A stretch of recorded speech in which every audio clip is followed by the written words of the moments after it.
the only accounts that you have here that corroborate the story, and they don't even corroborate that well, are Christian accounts. And they're not necessarily reliable because they're written by Christians. Now, if you had, say, a militant atheist writing and saying, gee, this guy Jesus raised from the dead, that's kind of odd. Okay, good. Now, you're serious, right? You're not playing a game with me? Oh, I'm not playing a game with you at all. Okay. What I've just heard you say is, in order for me to accept the Gospels as historically reliable, I have to have an atheist who is convinced that Jesus rose from the dead. Just an atheist. Not just. Whoa, that's what you said. I said that would be one good thing. You don't have to have an atheist. You could have someone from another religion. Don't you hear what you're saying? You could have. Pick one. That's what you said. I didn't make that up. You said it, not me. Welcome back to the channel. Today, we're diving into an absolutely fascinating discussion with Cliffe Knechtle. In this video, he engages with some tough questions from students, including whether Jesus' resurrection can be considered historically reliable and whether love is just a biochemical reaction. Buckle up, because we're exploring some deep stuff today. You sat there and said, what I would really like to have is, I'd love to have an atheist I would love that. writing about Jesus really rose from the dead. That would be fantastic to me, yes. Sir, that's an impossibility. Not necessarily. How on earth are you going to have an atheist writing, this guy Jesus really rose from the dead? You think he's still going to be an atheist? Okay, take someone from another religion. All right. You know, there are lots of accounts that were accepted of people raising from the dead. There was a Z name. I got it in my notes here somewhere. Okay. This guy dies, comes back from the dead, and it was a pretty well accepted account. A lot of people actually reported it as actually having happened. And in fact, people that didn't necessarily agree with the tenets of the religion under which it happened. The Thracian god Zalmoxis was buried, resurrected, and deified in his own lifetime, as described in the mid-5th century BC by Herodotus. He's also mentioned in Plato's Charmides, and that's in the early 4th century BC. And then you have the hostile account, which comes up and it says, well, you know, Zalmoxis buried himself alive, telling his foxers he would be resurrected in 3 years, but merely resided in a hidden dwelling all that time. I mean, you don't have, there's no hostile account, ever. Of Jesus. Right. There's no hostile account that would lead you to believe that he rose from the dead, or that there's not even a real hostile account that would lead you to believe that the tomb was empty. And even if the tomb is empty, you don't necessarily have to believe that Jesus raised from the dead. We see he came back at Josephus writes in Antiquities 18.3.3 that Jesus rose from the dead. Josephus was not a follower of Christ. Josephus writes about it. Antiquities 18.3.3. When was Josephus writing? Early 100s, wasn't he? I believe so. Yeah. But isn't it possible that he's just recounting the cult of this cult that's risen? He's recounting their religious belief? He's a man who is not a follower of Christ, saying that it's purported that Jesus rose from the dead. Okay, let's pause here. The student makes an intriguing point. They want evidence from someone who isn't Christian to corroborate the resurrection. And Cliffe's response? He flips the script. If someone genuinely saw Jesus rise from the dead, how could they stay an atheist? That's wild to think about, right? It's one of those moments where logic meets faith in such a profound way. Here's where Cliffe really hits home. He challenges the idea that love is just a chemical reaction or biological drive.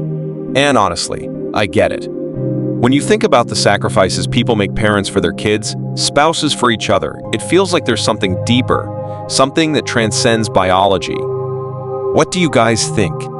Is love just chemicals firing in the brain, or is it something more? And then Cliffe brings up Mother Teresa. Classic move. I mean, was her work just a genetic pool preservation drive? That's a tough one to buy into. I think most of us would agree her life was driven by something far greater: compassion, purpose, maybe even divine love. Yeah, he's saying it's purported. He's never attests to its veracity. He just said that's what they believe. That's right. He didn't see Jesus risen from the dead, but he's recording that that's what People are And claiming that they that's saw Jesus risen from the dead. There's no outside corroborating evidence. Yeah, but don't you see what you're saying? You're saying that in order for me to accept those Gospels as reliable, I have to have someone who saw Jesus risen from the dead and chose not to believe in him. Saying I'm right. You don't think that's unrealistic? Not necessarily. Well, if you're going to see Jesus risen from the dead, I mean, you could see. you're not going to believe. You're going to go out and write hostile references about him? You could see Jesus walking around after that, and not even necessarily. You could just see Jesus and not even hear about it and write it down. I mean, like all the anonymous witnesses and the seeing the multitude. Nobody wrote that down except for people that were already Christians, that were Christians when Jesus was alive. No. Remember, when Jesus was arrested in the Garden of Gethsemane, you have all of his disciples deserted him.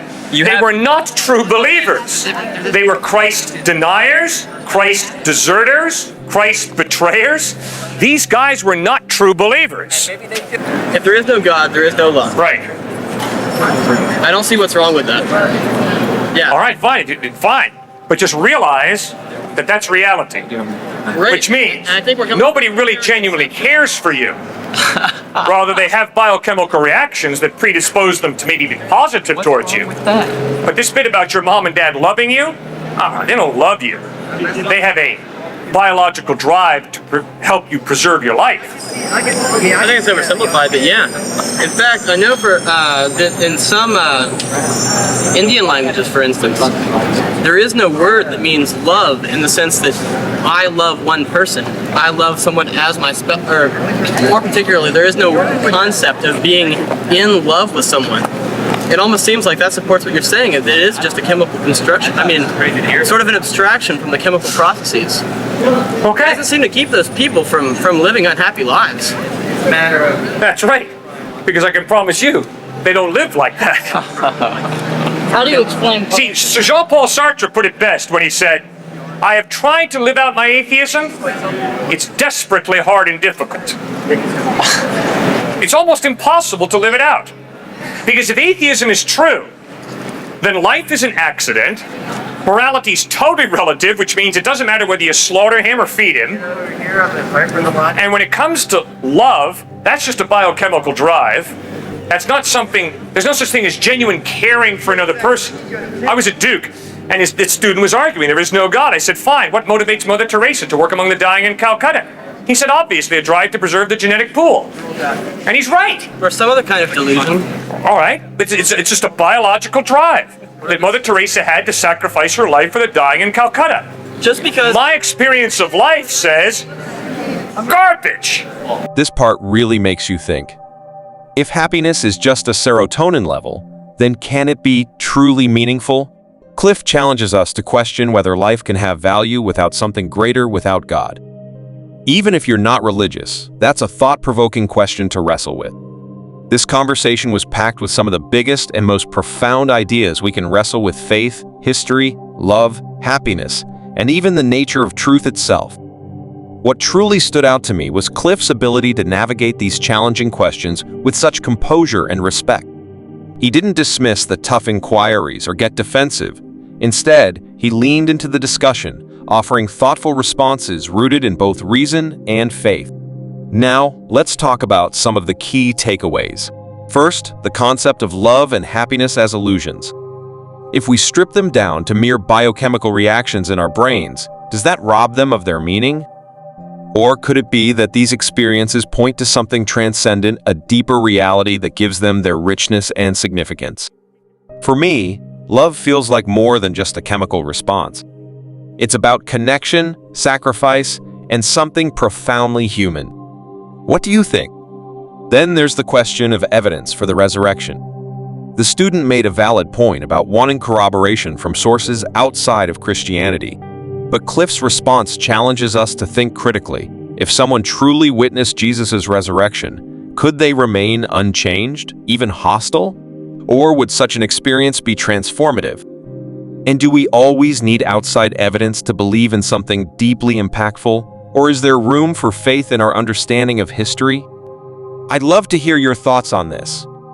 Do you think love and happiness are just biological processes, or do they suggest a greater purpose or design? And how important is external evidence for events like the resurrection? Can personal testimony and faith be enough? Drop your thoughts in the comments below, and let's dive into this conversation together.